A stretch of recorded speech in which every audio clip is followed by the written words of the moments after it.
السلام علیکم۔ مقبوضہ کشمیر میں شب خون مارنے کے بعد جنگی جنون میں مبتلا بھارت خطے کے امن کو داؤ پر لگانے کے در پہ ہے۔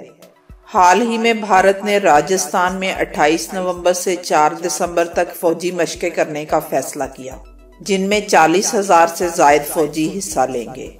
2015 کے بعد یہ سب سے بڑی بھارتی جنگی مشقیں ہیں۔ اس کے ساتھ ساتھ بھارتی فوج نے حال ہی میں اسرائیل سے حاصل کردہ Spike anti tank guided missile بھی پاکستان کے ساتھ لائن آف کنٹرول پر نصب کرنے کا اعلان کیا ہے۔ بھارت نے 240 میزائل اور 12 لانچر اسرائیل سے خریدے ہیں۔ ظاہر ہے کہ ان میزائل کو پاکستان کے خلاف استعمال کیے جانے کا ارادہ ہے۔ کیا یہ خطے کے امن کو تباہ کرنے والی بات نہیں؟ اسی سال فروری میں پاک فضائیہ کے ہاتھوں اپنے 2 طیاروں کی تباہی اور ایک بھارتی ہوا باز کے پکڑے جانے کی بے عزتی کے بعد بھارت پاگل پن کی حدوں کو چھونے لگا ہے۔ اس نے فرانس سے رافیل لڑاکا طیارے اور روس سے دفاعی میزائل سسٹم کی خریداری کا عمل تیز کرنے کے علاوہ خود بھی 290 کلومیٹر دور تک مار کرنے والے سپر سونک میزائل کا تجربہ کیا۔ بھارت کے ان جارحانہ اقدامات کے پیچھے دراصل انتہا پسند بی جے پی اور اس کی اتحادی دہشت گرد تنظیم RSS کی ذہنی پسماندگی، مسلمانوں سے عداوت پن کا خناس ہے، جو بھارتی سرکار کو ٹک کر نہیں بیٹھنے دیتا۔ بابری مسجد کی مثال بھی آپ کے سامنے ہے، اور انڈیا میں RSS جو مسلمانوں کے ساتھ کر رہی ہے وہ سب آپ کے سامنے ہے۔ مودی حکومت نے گزشتہ 2.5 سالوں میں مسلمانوں پر عرصہ حیات تنگ کر دیا ہے۔ ان کی زندگیوں کو اجیرن بنا دیا گیا ہے۔ کبھی مذہب تبدیلی پر مجبور کیا جاتا ہے اور کبھی اسلامی شعائر پر عمل کرنے سے روکا جاتا ہے، اور اگر مسلم طبقہ حکومتی مسلم کش پالیسیوں کے خلاف احتجاج کرے تو انہیں پاکستان چلے جانے کی دھمکی دی جاتی ہے، اور کہا جاتا ہے کہ اگر ہندوستان میں رہنا ہے تو ہندو بن کر رہنا ہوگا۔ بھارت نے آج تک پاکستان کے وجود کو تسلیم ہی نہیں کیا، بلکہ اس کو ختم کرنے کے در پہ ہے۔ وطن عزیز کے خلاف مسلسل سازشوں میں مصروف ہیں۔ افسوس ہمارا ازلی دشمن پاکستان کو 2 ٹکڑے کرنے میں کامیاب ہو گیا اور بنگلہ دیش بن گیا۔ مقبوضہ کشمیر میں ظلم کا بازار گرم کر رکھا ہے۔ بھارت میں بسنے والے مسلمانوں کا نام و نشان مٹانے کے لیے ہندو انتہا پسند اوچھے ہتھ کنڈوں پر اتر آئے ہیں۔ فرقہ وارانہ فسادات، مسلمانوں کی املاک کی لوٹ مار، عزت و آبرو پر حملہ معمول کی بات بن چکا ہے۔ تاہم مودی حکومت RSS کے ایجنڈے میں مسلمانوں کی قومی شناخت ہی نہیں، ان کی تہذیب، زبان اور تاریخی یادگاروں کا خاتمہ سر فہرست ہے۔ بابری مسجد کی شہادت اسی مضمون سلسلے کی ایک کڑی تھی۔ 1992 میں بابری مسجد کی شہادت میں کانگریس بھی برابر کی شریک ہے۔ 1987 میں راجیو گاندھی نے مسجد کے دروازے پوجا پاٹ کے لیے کھول کر مسلمانوں کے ساتھ اپنی ہمدردی کا ڈھونگ رچانے کا ثبوت دے دیا تھا۔ بابری مسجد کے ساتھ ناانصافی اور ظلم کی کہانی 1949 میں شروع ہوئی تھی، جب رات کے اندھیرے میں مسجد کے صحن میں مورتیاں رکھ دی گئی تھیں۔ وزیر اعظم نرسمہا راؤ بڑے مجرم ہیں۔ بابری مسجد منظم منصوبے کے تحت شہید کی گئی تھی، اور اس کی شہادت پر نہ صرف بی جے پی اور شیو سینا سمیت تمام ہندو پارٹیاں متحد تھیں، بلکہ بھارتی حکومت بھی ناپاک منصوبے سے آگاہ تھی۔ ایک بھارتی ویب سائٹ کے مطابق سابق وزیر اعظم نرسمہا راؤ، LK اڈوانی سمیت بی جے پی کی اعلیٰ قیادت کو علم تھا۔ بابری مسجد پر حملہ 1 ماہ کی خفیہ تیاری کے بعد سنگھ پریوار کی تنظیم کے تربیت یافتہ ہندو دہشت گردوں نے کیا۔ اگر ایک منصوبہ ناکام ہو جاتا تو پلان B کے تحت شیو سینا کے کارکنان ڈائنامائٹ سے مسجد کو اڑانے کے لیے تیار تھے۔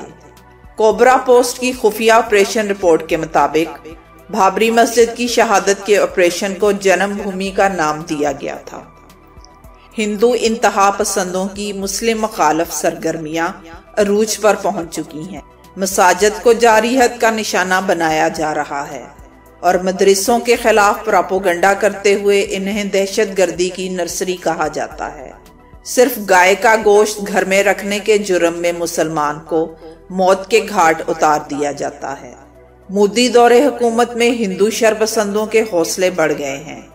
اب وہ علی الاعلان کہہ رہے ہیں کہ مسلمان بابری مسجد کے بعد دوسری ان مسجدوں سے بھی دستبردار ہو جائیں جو ان کے بقول مندروں میں بنائی گئی ہیں۔ بہت سی مسجدوں پر بے بنیاد دعویٰ کیا جا رہا ہے اور انہیں مندر قرار دیا جا رہا ہے۔ بابری مسجد کا استعمال ایک عرصے تک سیاسی دکان چمکانے کے لیے ہوتا رہا۔ بھارتی مسلمان ہر لحاظ سے امتیاز کا نشانہ بن رہے ہیں۔ آرمڈ فورسز میں ان کی شمولیت مشکوک سمجھی جاتی ہے۔ بھارتی ٹی وی چینلز کے مطابق اس وقت 1.25 ارب سے زیادہ آبادی والے ہندوستان کی فوج میں صرف 3% مسلمان شامل ہیں۔ 24 کروڑ مسلمانوں میں سے صرف 25,000 مسلمانوں کو فوج میں بھرتی کیا گیا۔ مسلمانوں کو مختلف بہانوں سے قتل کیا جا رہا ہے۔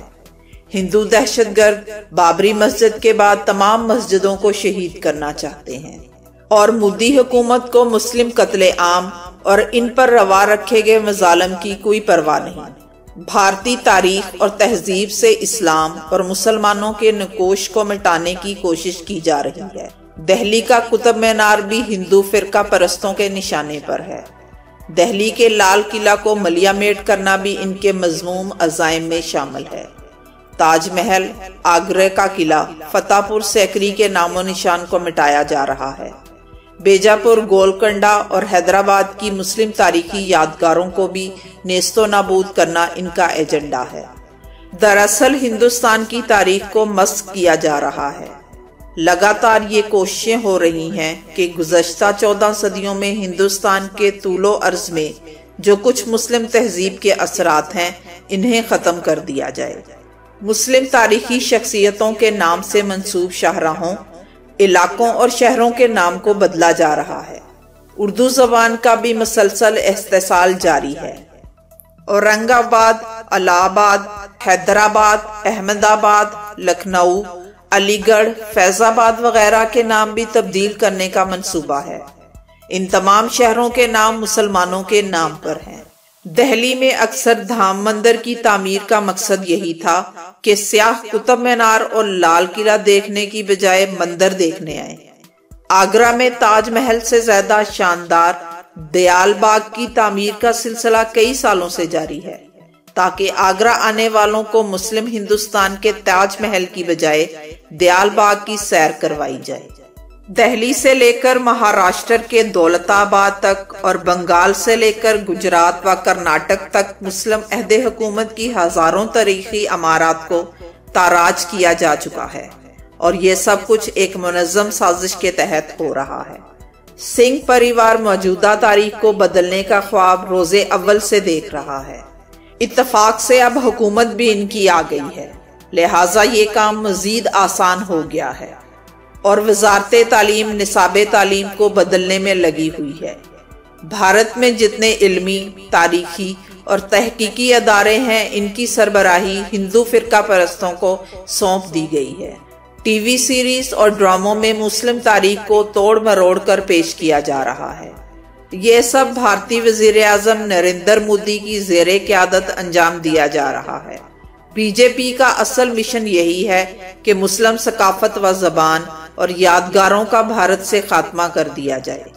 وجہ یہی ہے کہ ہندوؤں کے پاس اپنا شاندار ماضی نہیں ہے جس پر وہ فخر کر سکیں، اس لیے مسلم تاریخ کو مسخ کیا جا رہا ہے۔